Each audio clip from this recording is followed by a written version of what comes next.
Good afternoon, and thank you for joining us for today's webinar, Lifting of the Travel Bans, Holiday Travel and Planning, What to Expect in the Coming Months, sponsored by BAL.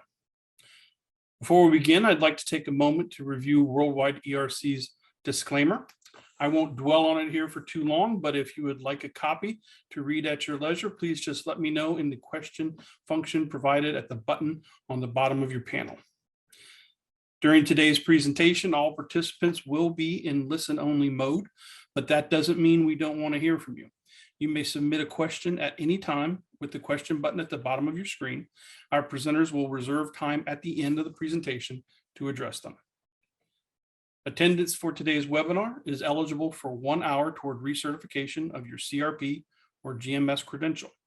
If you do wish to claim the credit, please be sure to use the name of the session on the renewal application on the Worldwide ERC website. And now I am very pleased to introduce you to Ruth Clark, Carrie Blackman, and Adam Smith, who are joining us today. Ruth Clark is a partner in the Houston office of BAL. Ruth focuses her practice on corporate and business immigration matters related to temporary work visas, employment-based immigration, naturalization, and consular processing. She represents multinational corporations in a variety of industries, including energy, technology, and engineering, advising on development of corporate immigration policies and immigration effects of corporate restructuring, mergers, and acquisitions. Carrie Blackman is a senior associate in Houston, Texas. She works primarily in employment-based immigration, including I-9 and E-Verify compliance. She is a founding member of the State Bar of Texas section on immigration and nationality law and served as the vice president, employment-based issues for the section. Ms. Blackman regularly speaks on matters related to corporate immigration law and I-9 compliance. And Adam Smith. Adam is a senior associate in the Houston office of BAL. He provides strategic counsel to clients on all aspects of corporate and business immigration, working with organizations in the oil, gas, aerospace, and technology industries. His practice focuses on employment-based immigration matters, including assisting companies and their employees with all facets of non-immigration and immigrant visa matters before the Department of Homeland Security, the Department of Labor, and the State Department. I'd like to hand it over now to Ruth, who will begin with today's agenda. Thank you and welcome. Thank you for joining us today.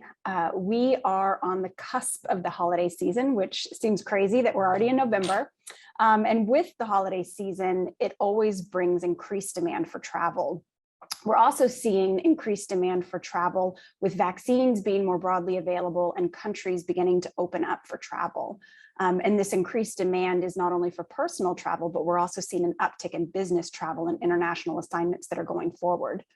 So with this increased demand, we know you're all anxious to dive into the US's new inbound travel policy, which will open up the possibility to travel to the US for some individuals who have previously been restricted.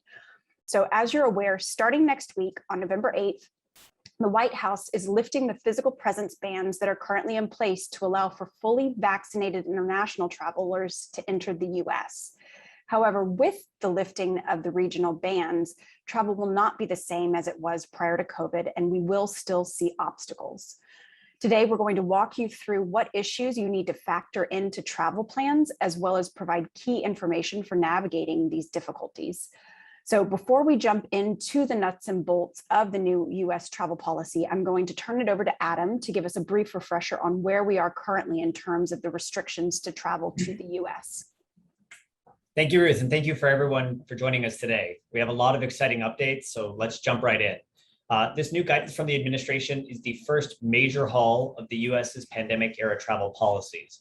Starting back in February 2020, the US applied restrictions for travelers who had been physically present in certain countries deemed to be a COVID hotspot at some point or another. Most recently, we saw the restriction on travel from India coming into effect this past March. The travel restrictions did not apply to US citizens, US permanent residents, their immediate family members, as well as a limited number of other classes of individuals. For individuals who were impacted by these travel restrictions, a process for requesting and being approved for an exception in the national interest was put in place to allow critical foreign national workers to travel back to the United States. US companies were able to receive these national interest exceptions, or NIEs for short, for their employees who travel to a restricted country if it could be shown that the individual was providing vital support or executive direction in a critical infrastructure sector.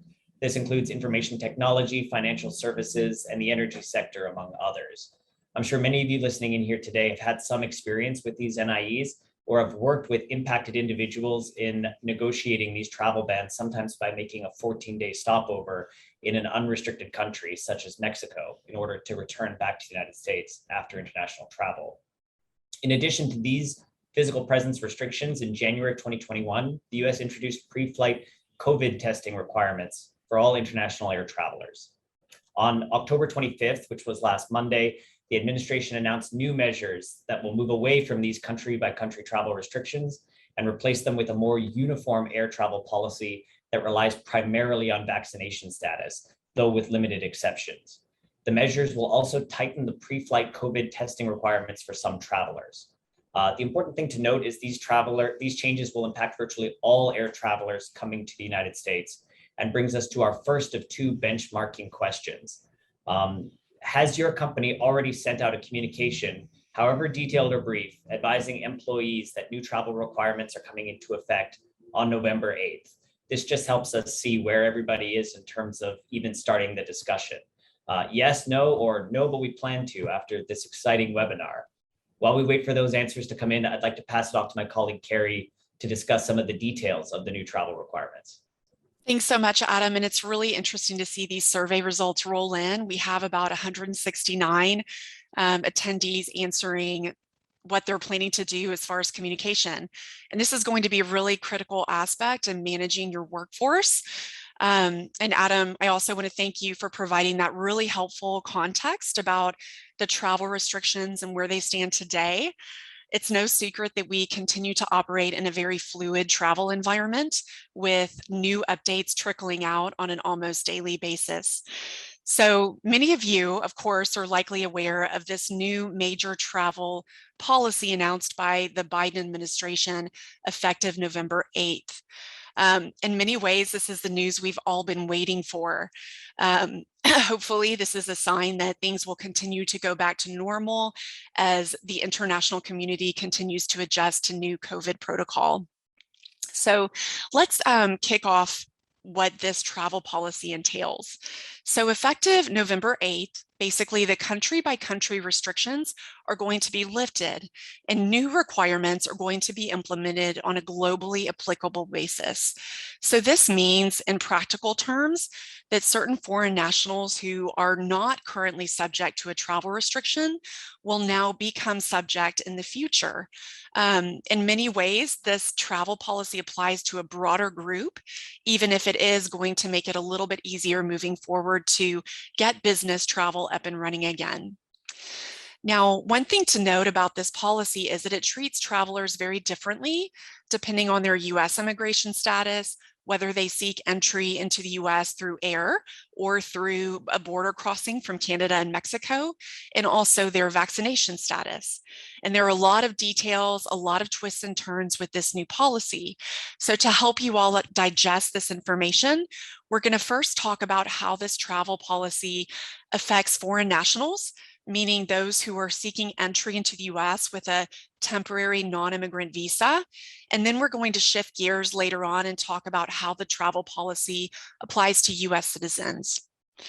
So for starters, let's go ahead and talk about that previous slide, please. Let's go ahead and talk about how the policy applies to foreign nationals.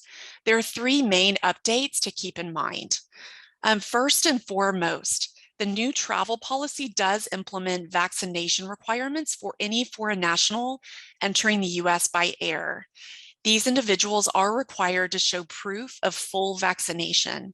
The CDC has defined fully vaccinated as somebody who has received either an approved dose of a one-shot vaccine or doses of a vaccine requiring 2 shots, and has completed the full 2-week waiting period after the last shot.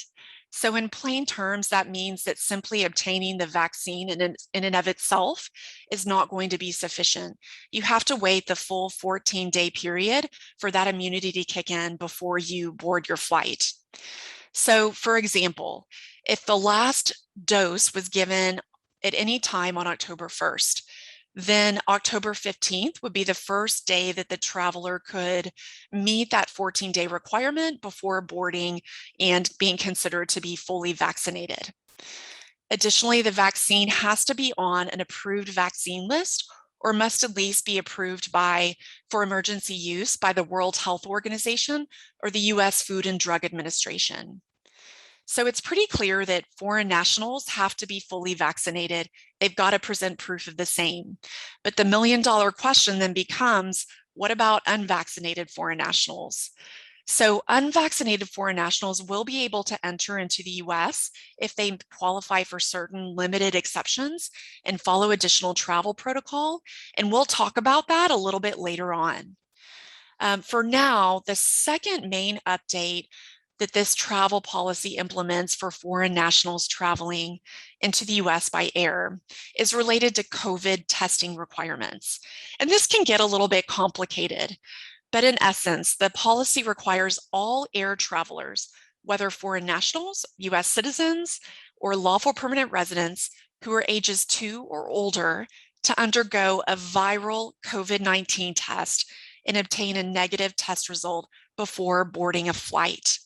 And for the record, rapid COVID tests will qualify so long as that rapid test is a viral test.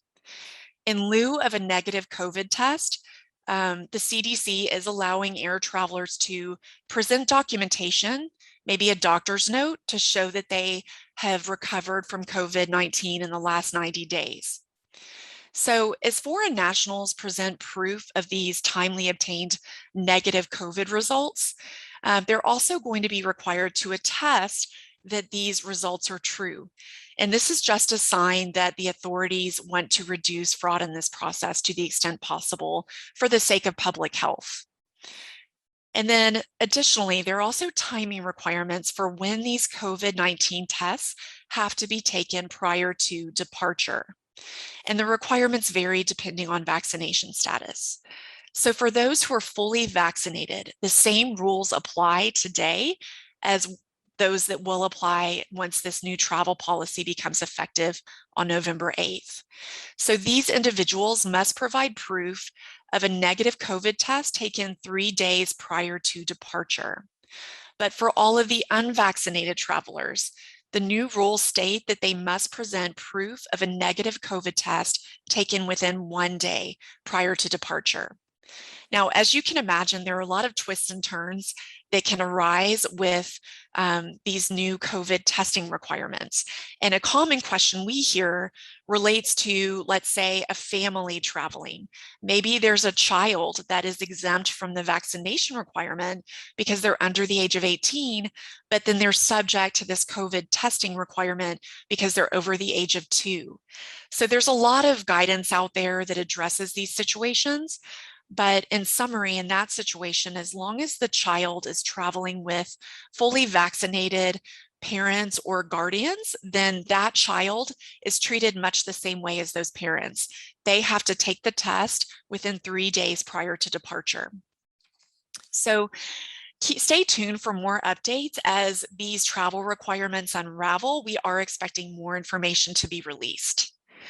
And then finally, the third update for foreign nationals from this new travel policy applies to border travel between Canada and Mexico. As many of you know, currently travel is limited to those who are coming over for essential work purposes. But as of November 8th, foreign nationals are going to be allowed to enter from Canada or Mexico for non-essential travel if they can prove that they're fully vaccinated. Those who are unvaccinated are still going to be able to enter for the time being, at least, as long as they can show that their work is essential. Now, looking ahead to make things a little bit more predictable, starting in January, we are going to see that all foreign nationals, regardless of whether they're entering for essential or non-essential work, are going to have to show that they're fully vaccinated. So for planning purposes, if you've got a couple of workers who are planning to come in from Canada, let's say the start of the next year, then you want to make sure you're advising your travelers that there is going to be this vaccination requirement, even if they are essential workers. Another quick thing to note about this final update with the new travel policy: foreign nationals who are entering by land are not subject to these COVID testing requirements. They are going to be required to be fully vaccinated effective in January. So a couple of distinctions to keep in mind as we digest this information. So now that we have walked you through the three main updates regarding how this policy applies to foreign national travelers, I'm going to revert back to Ruth really quickly, who will take a look at the survey results from our earlier question about communication. Thanks, Carrie. And it would be interesting to see if these answers change after the information that you provided, understanding that this really does affect everyone. So it'll affect US citizens traveling for business, permanent residents, et cetera. But we see that about 42% of those who responded their company has not sent internal communications to employees, and only about 36% have. So we will see maybe next week more companies will begin to release information, since there are a lot more parameters surrounding who can travel now. Right. No, and that's really interesting insight. I think moving forward, communication is going to be critical, because the more we plan for international travel, the faster the global economy and your global business will be able to get back to some kind of normalcy. And I know that everybody's likely anxious for that. So now that we've talked through kind of the three main updates as they apply to foreign nationals with this new travel policy, let's take a look at some of the exceptions to the vaccination requirement. So currently, the exceptions apply to any child under the age of 18 years, those who have documented medical contraindications, meaning that a COVID vaccine would not be recommended, those who seek entry into the US for humanitarian or emergency travel, and then those who are citizens of a country where there is low vaccine availability. What's interesting is the CDC is defining a country with low vaccine availability as those with less than 10% of a vaccination rate. And that is basically due to lack of vaccine availability. So they are going to continue to be looking at what countries qualify for this exception. But a really big caveat to that exception to the vaccine requirement is that if anyone from one of these countries is traveling with a B1, B2 visa, they are actually required to show proof of the vaccine. They do not qualify for this exception. Likewise, certain crew members are able to qualify for an exception to the vaccination requirement. And then also those whose entry would be in the national interest. So piggybacking on what Adam talked about earlier with the national interest exceptions that we've all been living with for the past several months, the State Department will retain authority to grant these exceptions. What we do not know at this point is whether the logistics and whether the criteria for the national interest will remain the same once the new policy is implemented on November 8th. More information is expected to be released about that in the coming weeks. In addition, anyone who is unvaccinated will have additional protocol to follow. So this is also really important to keep in mind. They will be required to kind of prearrange COVID testing and maybe even self-isolate in the United States after arrival. They're going to need to agree to become fully vaccinated within 60 days of arrival into the US, unless, of course, they qualify for an exception. So more information about this is also expected to be released in the coming weeks, hopefully prior to November 8th. So now that we've talked about this travel policy, again, as it applies to foreign nationals, let's shift gears. I'm going to go ahead and transition it over to Adam to talk about how the policy applies to citizens and related people. Perfect. Thank you so much, Carrie. As touched on earlier, the new policy will also have effects for US citizens, US permanent residents, and immigrant visa holders, individuals who are traveling to the US to become permanent residents. These new requirements separate these US travelers into 3 categories. Firstly, fully vaccinated adult US travelers will need to show a negative test taken within 3 days prior to their flight to the US or proof of recovery. This is the same as what the requirements are now for all travelers. They will also need to be showing proof of an approved COVID-19 vaccination prior to boarding their flight. If an adult US traveler is not fully vaccinated or is unvaccinated against COVID-19, they will need to provide a negative test within 1 day before their flight to the US, or similarly, proof of recovery. This represents a restriction on the current timeframes for testing for international travelers. And for travelers, US travelers aged 2 through 17, when traveling, this is similar to what Carrie was talking about with the foreign national requirements. When traveling with a fully vaccinated adult or group of adults, a child must provide a negative test taken within 3 days before their flight to the US or proof of recovery. And when traveling with a not fully vaccinated or unvaccinated adult or traveling alone, a child must provide a negative test taken within 1 day prior to their flight to the US, or of course, proof of recent recovery. For travelers under the age of 2, a test is not required, but the CDC does recommend getting one when able to do so. This brings us to some critical information travelers will need to know going forward. Next slide, please. First, what are the acceptable vaccines that will be accepted under this new program? There are 6 that have been identified as either approved by the FDA or listed for emergency use by the WHO. That includes Moderna, Pfizer, J&J, AstraZeneca, Covishield, BIBP Sinopharm, and Sinovac.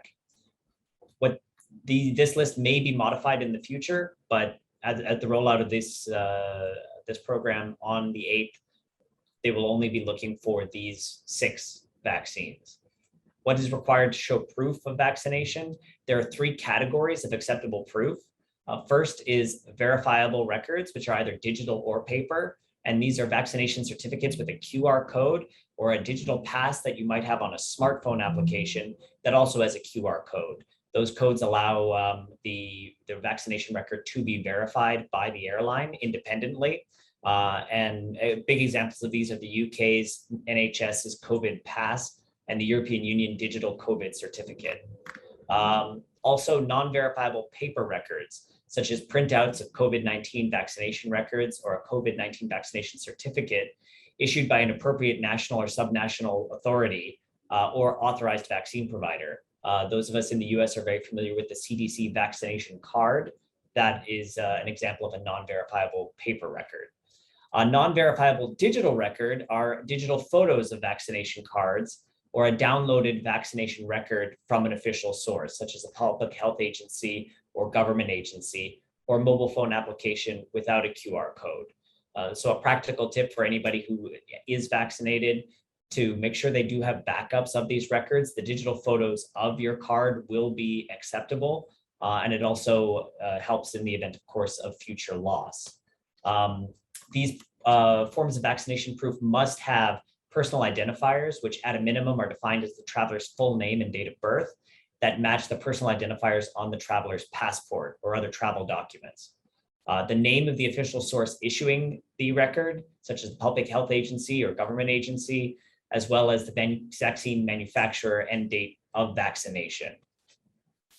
Examples of some not acceptable proof of COVID vaccine, something like an appointment confirmation or some other document incidental to the appointment that isn't the appointment document itself. An email from your mom congratulating you on getting vaccinated, that's not going to work. A social media post of you getting your shot, giving a thumbs up, you might have gotten a lot of likes, but also will not be sufficient to board the plane. You will want to make sure that you do have the proper documentation in hand prior to arranging for international travel. For proof of recovery, as Carrie mentioned, that usually takes the form of a doctor's letter confirming a patient has recovered and is safe to return to work. That's usually the form these letters take. The letter does not need to include a specific mention of travel permission, but we do want to make sure that there are personal identifiers on that letter, again, prior to the person showing up to the gate to be asked to board a flight. It is also important to note that with the country-based travel restrictions coming down next week, so too are the validity of previously issued national interest exceptions, or the NIEs. There may be some confusion with the overlap on national interest exceptions approved under the prior system of country restrictions, and now the new national interest exceptions for approval to be waived from the vaccine requirement. However, these previously issued national interest exceptions do not by themselves exempt a foreign national traveler from the new vaccination requirements. And they will be deemed invalid, even though the ones that were issued recently have been issued for a year-long validity period. It's also critical to bear in mind that these protocols are implemented in addition to the US's standard visa requirements, and holding or being issued a valid visa stamp does not exempt a traveler from these requirements. Go to the next one, please. The new travel requirements aren't the only headwind facing international travelers this holiday season. We do continue to see extensive backlogs in visa processing at US consulates, with the result sometimes being that a foreign national employee may be stuck outside of the US for a longer period of time than expected. This brings us to our second benchmarking question, something that's become very relevant recently. Does your company allow US-based employees to work remotely from an international location?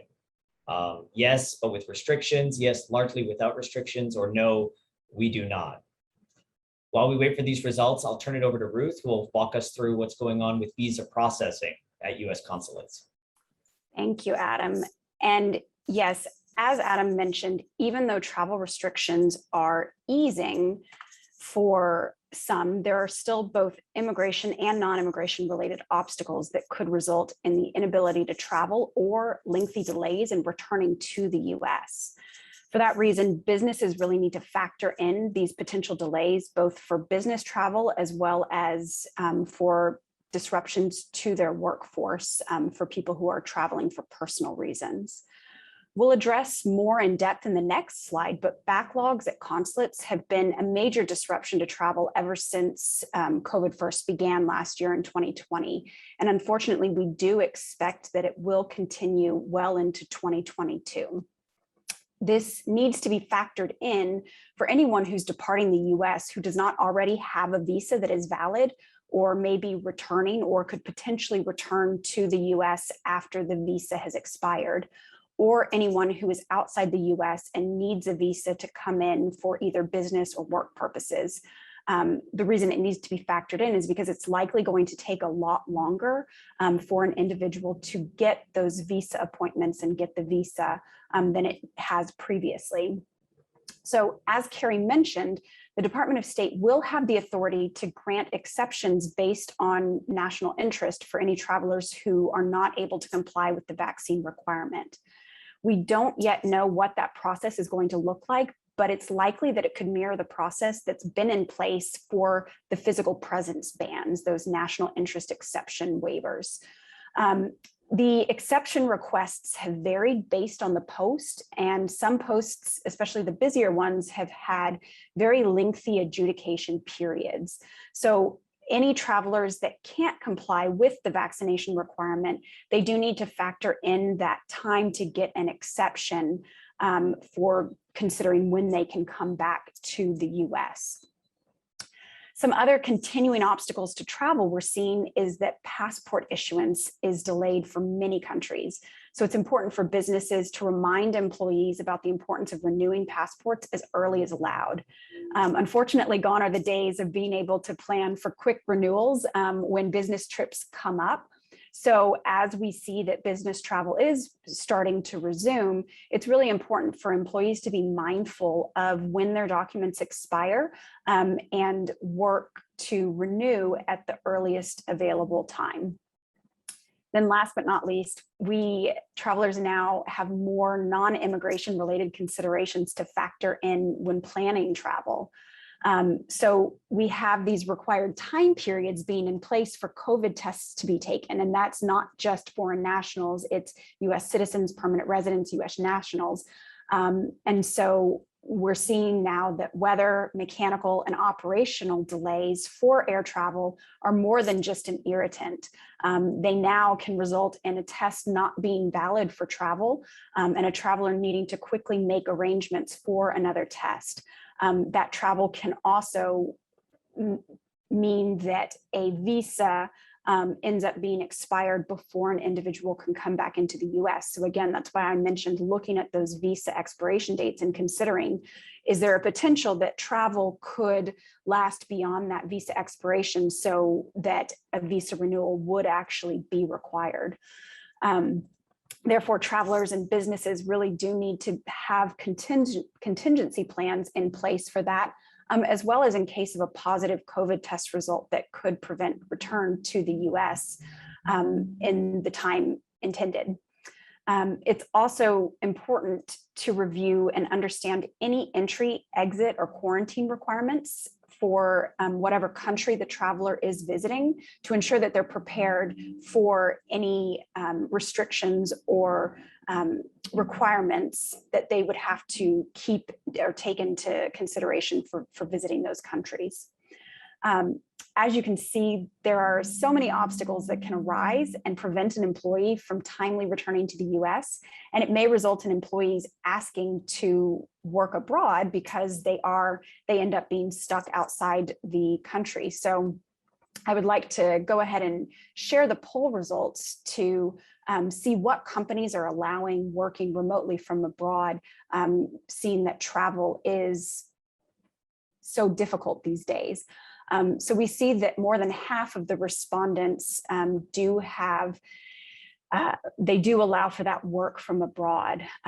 So that is good. You know, if you are one of the companies that is not allowing for that remote work, you know, there are a lot of factors to take into consideration, such as tax ramifications, the ability for that individual to work, authorized work in that country. So there are a lot of things to take into consideration, and sometimes it's just not possible, which is why contingency plans need to be in place if someone in the workforce is not able to return to the US. Moving on to talk about the impact that visa issuance will have. So as we've discussed, we've seen severe backlogs at consulates across the globe, and unfortunately that will continue into 2022. When the pandemic first began, we saw that consulates worldwide shut down. They began to slowly reopen at the end of the summer in 2020 as country conditions allowed, but we still saw that appointment availability was severely restricted.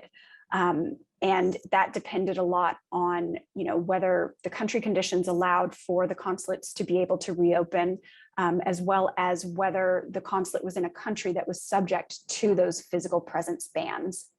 For countries that were subject to the bans and will no longer be subject starting next week, we saw that they were not processing many visas because in order to do so, an individual would need to prove that they qualified for a national interest exception, that NIE. Therefore, most appointments were emergency appointments only. And in order to qualify for one of those emergency appointments, an applicant would need to successfully demonstrate that their travel was in the national interest. But going forward, since these physical presence bans will no longer be in place, we do anticipate that some posts that weren't processing many NIV visas, non-immigrant visas, due to the bans will begin doing so. We did just see last week that Brazil, which is one of those physical presence banned countries, Brazil opened up visa appointments in November in anticipation of the lifting of the physical presence bans. So we may see a little bit of appointment availability opening up in some of those areas where they were restricting it because not everybody could apply. But we are still seeing that consulates are prioritizing the processing of immigrant and family-based visas. So that means that the capacity for non-immigrant visa processing is lower.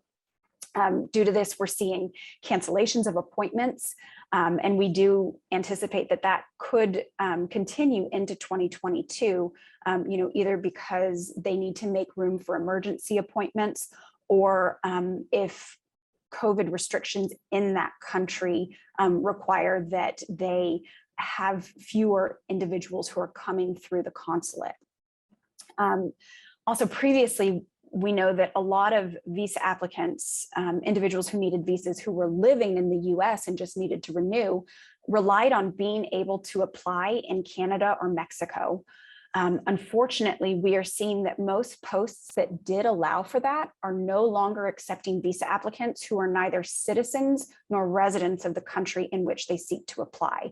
So they would have to go back to their home country. And if there's a very big backlog, they would not be able to go to Canada or Mexico to try to get an earlier appointment. It's also important to keep in mind that consulates are not yet fully operational, which again is leading to this backlog. Consulates have had to modify the number of visa applicants they are able to process due to social distancing requirements and local country conditions.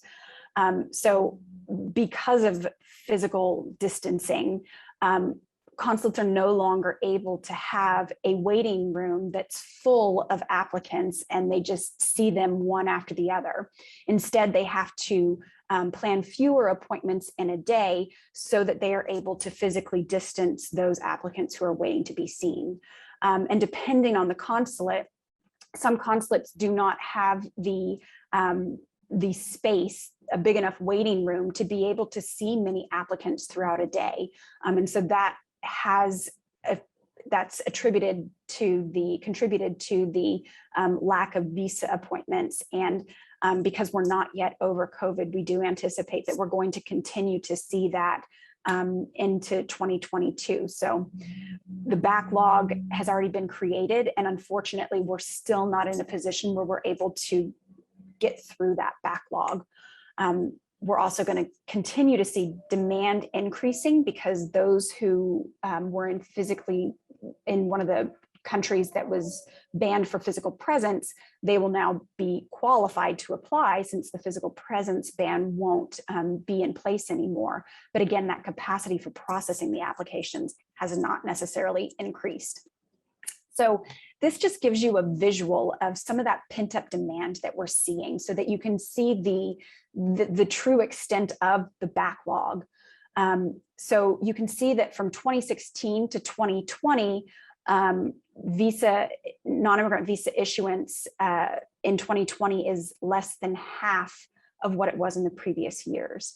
And for 2021 so far, we've only seen 1.76 million visas issued. So we're likely going to see an even smaller number in 2021. That's likely because 2020, we had a couple of months of being able to issue visas at the regular speed before things shut down. As I said, the demand for visa appointments has not dipped. So you can see why we're anticipating that these backlogs, unfortunately, are not going to be resolved anytime soon. Oh, sorry about that. Then this just gives you an idea. We've included a couple of screenshots of some of the wait times that we're seeing at various consulates across the globe. So we are regularly seeing that most consulates do not have availability until well into 2022.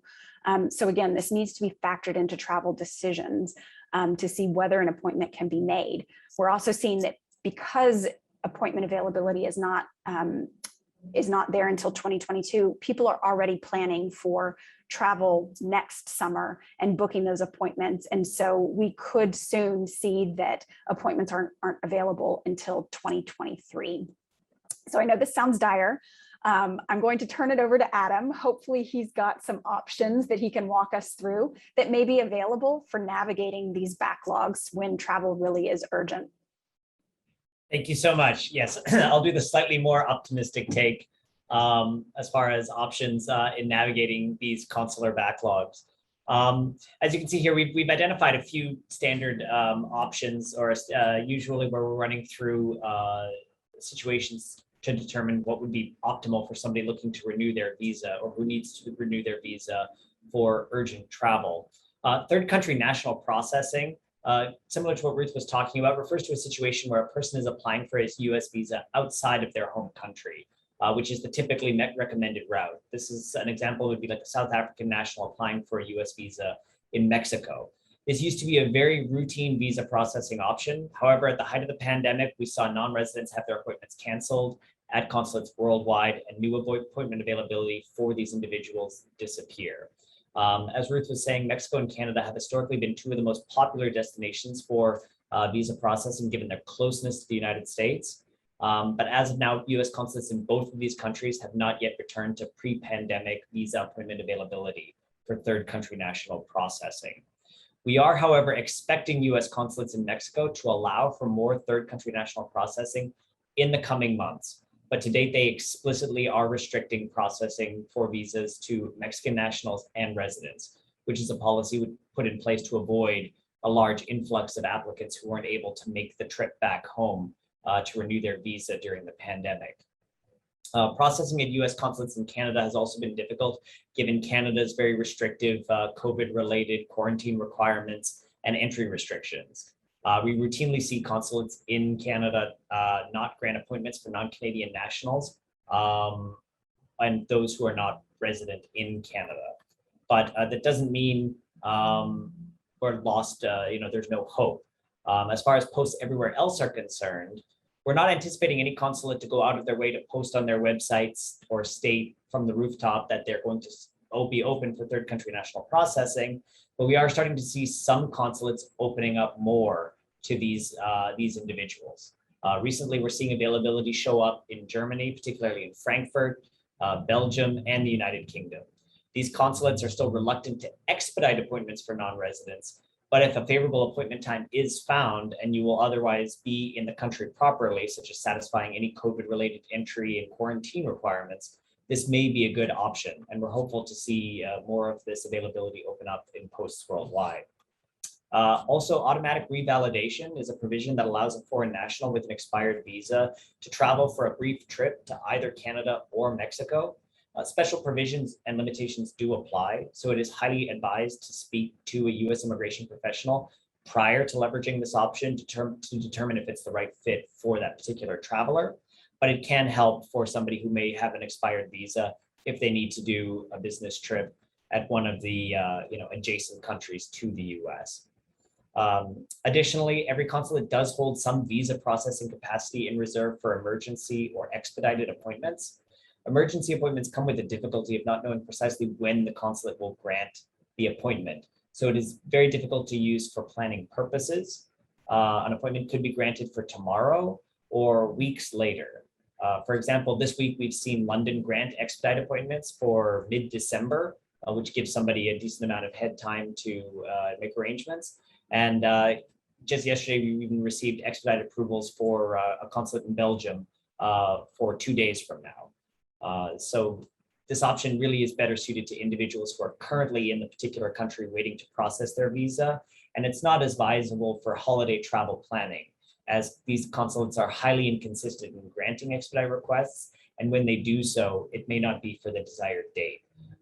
As Ruth was saying, the preferred course of action is to plan ahead and book appointments months in advance. Once an applicant has access to the consulate's calendar, they will be able to monitor the schedule for any potential earlier availability as well. So just because an appointment may be set for potentially the early summer of 2022 doesn't mean a spring or late winter option might not be later available to them. Some options. Next slide, please. So with all of that to keep in mind, the particulars of all these complex new travel requirements and negotiating the visa backlog, we have a few key takeaways. The end of country-specific travel bans will facilitate and ease travel for many who were previously restricted, but it is being replaced with a comprehensive new system that will apply to all travelers. Determining which requirements apply to which travelers and ensuring they have what they need to fly will be the challenge moving forward. In summary, we're not out of the woods yet. As we have learned all too painfully since the start of the pandemic, all things are subject to change. International air travelers and the mobility professionals who look after them will need to keep themselves informed of any updates or changes to these policies that may be coming down the line. Much like the supply chain issues we hear about in other areas of life, the disruption to visa processing and the backlog that has accumulated will be with us through much of 2022, potentially beyond, hopefully not. But as a result, international travel planning for those without valid visas needs to be done months in advance. So we recommend talking with your travelers, your employees, and seeing what documentation they have, what's expired, and planning accordingly. As Ruth said, passport processing both in the US and worldwide has been delayed by the pandemic. Be sure to seek renewals as soon as you're able to. Everyone listening should take as homework to go home, check your passport expiry date and those of all of your family members. And if you're eligible to renew, get that process started now. For mobility folks and company reps, be sure you're managing employee expectations around international travel. As discussed, it continues to be complicated, but many of these challenges can be mitigated through effective planning. We recommend having a policy in place for those employees who may become stuck abroad. The policy should cover whether and under what circumstances these employees can continue to work remotely in their US roles. We also, as Ruth mentioned, recommend working with your tax group to consider the tax implications of any jurisdiction where you anticipate having remote employees. And as always, consult your immigration attorney to assess any travel before the employees depart the US. There's always more options before departing than after departing. And we always appreciate being looped in as early as possible to help navigate many of these risks involved. And with that, I'd like to turn it over to Ruth, who's going to lead us in some Q&A, which is usually the most exciting part of these webinars. Yes, absolutely. And I know that we've got some questions that have come in, but feel free to type your questions in if anything was not answered. One question that I have, do we anticipate that that this new travel policy is potentially going to change as, let's say, vaccinations for children are approved? I can jump in. Yeah, no, 100%. The CDC has made it very clear that their involvement as well as the administration are committed to having what they call like a science and evidence-based process as opposed to the more arbitrary system that we're moving away from. And that means as conditions change, as vaccine availability change, as we understand more about the safety implications of vaccines for younger individuals, that we can expect these requirements to be periodically updated. Yeah, and I think that's been kind of the theme of the past almost 2 years, is that things are in flux. Things can change, not only in the US, but in other areas. And so it's really important to continue to keep abreast of these changes. BAL sends out global alerts, which cover a lot of these changes. So it's important to, pay attention to our alerts or any other alerts you may get so that you can be up to speed on any changes that happen as we get more information, as new vaccines are released. And, it makes it a little bit more complicated because we're not just reviewing immigration requirements. The CDC is also involved, with approving which vaccines are going to be acceptable. So there's a lot to keep track of. I've seen a couple of people ask whether these new restrictions for entry are going to apply to people who are transiting through the US or not. I can take that one as well. Yes, all flights into the US are covered by these restrictions. So even if you are just transiting through on your way to another destination, you will need to ensure that if you are touching US soil in your travel, that you are compliant with these requirements prior to flight. There have also been some questions about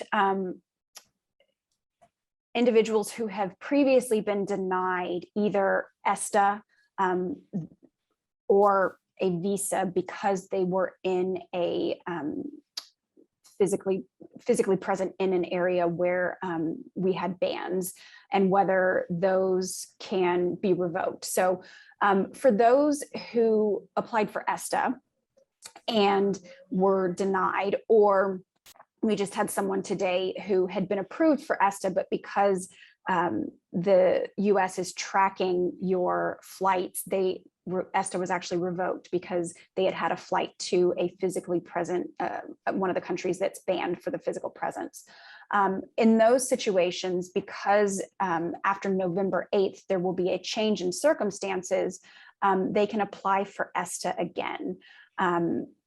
For those who may have been denied an actual visa, you can apply again. The Department of State will not necessarily go back and look at your visa denial and overturn it.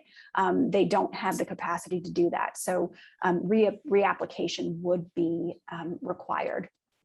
We also have had some questions about whether what the likelihood of cancellation is if somebody has secured a visa appointment in 2022. And unfortunately, we don't have a crystal ball, so we can't say whether or not something would be canceled. There are some consulates that allow for Dropbox. And so the consulates that do allow for Dropbox are making it as available as possible and encouraging individuals to apply via Dropbox if they are eligible, because again, they're able to process that more quickly without having to worry about the physical presence, the social distancing for applicants. So, and unfortunately, we don't have any information on when consulates will be fully opened, because it's something that varies based on the country conditions. So, you know, once we see that the world has returned to a more normal and people have vaccinations and it's more widely available, we may see that opening up. But as long as we are still in a place of new variants, low vaccination rates, we're going to continue to see it. So unfortunately, you know, there's no prediction of when we might see that it reopens. Ruth, I actually had a couple of questions from people that I can cover if you would like a little break. Sure. So a couple of people were asking questions about what kind of COVID tests are acceptable. So I talked about in my presentation that a viral COVID test is going to be required, but to give everybody just a little bit more detail, we do know that a viral test is either an antigen test or a nucleic acid amplification test, NAAT. There are a couple of examples in the CDC guidance that you can look at, but adding on that, again, a rapid test is okay as long as it's a viral COVID test. And then the other question related to just seeking clarification about the timing requirements for the COVID testing requirements. So to clarify, there's the 3-day rule that applies to people who are fully vaccinated entering into the US by air. They are required to present proof of a negative COVID test taken within 3 days prior to departure. For those who are unvaccinated, then they are required to present proof of a negative COVID test taken 1 day prior to departure. And Carrie, these 1 and 3 day requirements, are they counted in hours or days? How does the US government count? In hours. Okay, yeah, sorry, that was a question. It's okay. Whether it was, we also have a question, Adam, maybe you can take, about whether the actual vaccination card is required or if they are lucky enough to live in a state where they have an online verification, online record, if that would be sufficient. Certainly, yes. So exactly, there are 3 categories of proof of vaccination. One is a verifiable record. Those are usually ones with the QR codes on them, where a validator, such as the airline, would be able to scan it and be able to independently check to see that the individual has been vaccinated. The other one is the other category are physical unverifiable cards, which are similar to what we have here in the US, the CDC little square that doesn't quite fit in your wallet, just awkwardly sized enough.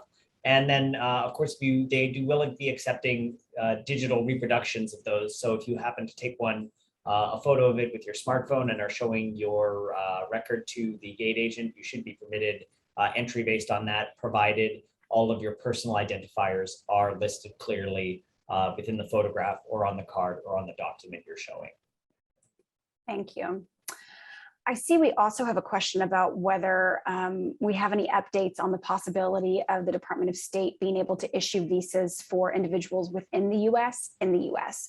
And so that is something that has been proposed, but at this point, we don't have any verification that it will happen, no timeline. It is something that the Department of State is looking into, but unfortunately, I would say not to plan for that in the near future.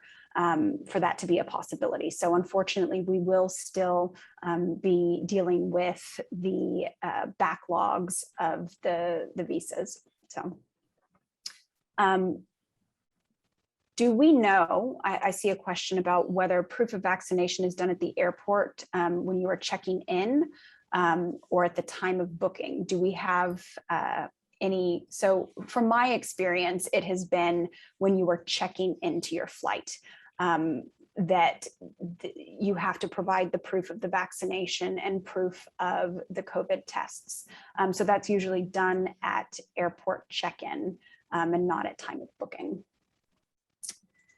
One other thing I can just add to that, it's less important, doesn't get as much attention, but one of the other changes coming into effect is that the CDC will be requesting airlines collect contact tracing data.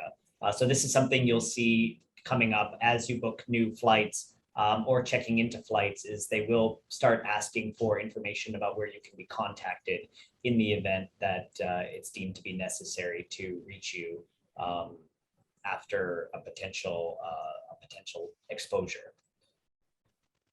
Great. All right. So I see a question about whether international airports are providing rapid tests. You know, that varies based on the country and the capabilities. And so it's something that, again, is one of those recommendations that travelers do their research beforehand to see where they can get their COVID tests done, what the parameters are for the facilities for COVID testing. You know, I do know that we have COVID testing at airports here in the US, but you know, they're not necessarily open for you know, the entire period that the airport is open. So it's really important to do your research, see where any tests are available, so that you can be prepared and not miss flights. Because again, there's so many, there can be a domino effect with needing to have additional requirements done if you miss one thing. You know, if you miss your flight, your COVID test isn't valid anymore. If you can't get a COVID test done quickly, you know, and your visa's expiring or your passport's expiring, that can then have that domino effect of not being able to get back into the US. So again, all of these factors need to be taken into consideration and researched when traveling.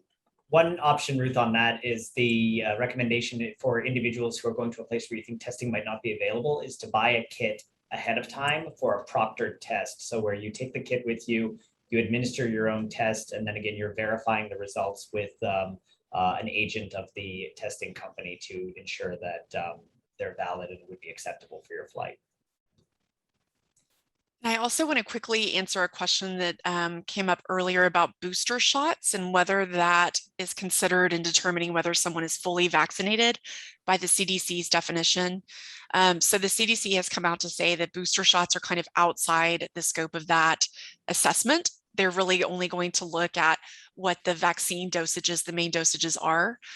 So even if you have not had a booster shot for the time being anyway, that is not an issue. You could still be considered fully vaccinated if you meet the requirements for the dosage in the full 14-day waiting period after the last dose. Thank you, Carrie. And we have not gotten any other questions, so I think that that is a good place to go ahead and wrap things up. We appreciate your time today. We know that there is a lot of interest in these travel restrictions and requirements. And again, as we've mentioned several times, there are, it's in flux, things can change. And so again, we really recommend that you stay on top of all of the different changes, either by signing up for our alerts or signing up for other alerts, researching all of the CDC and various countries that you may be traveling, their restrictions, et cetera. So again, thank you for your time. Thank you to WERC, and we appreciate your time.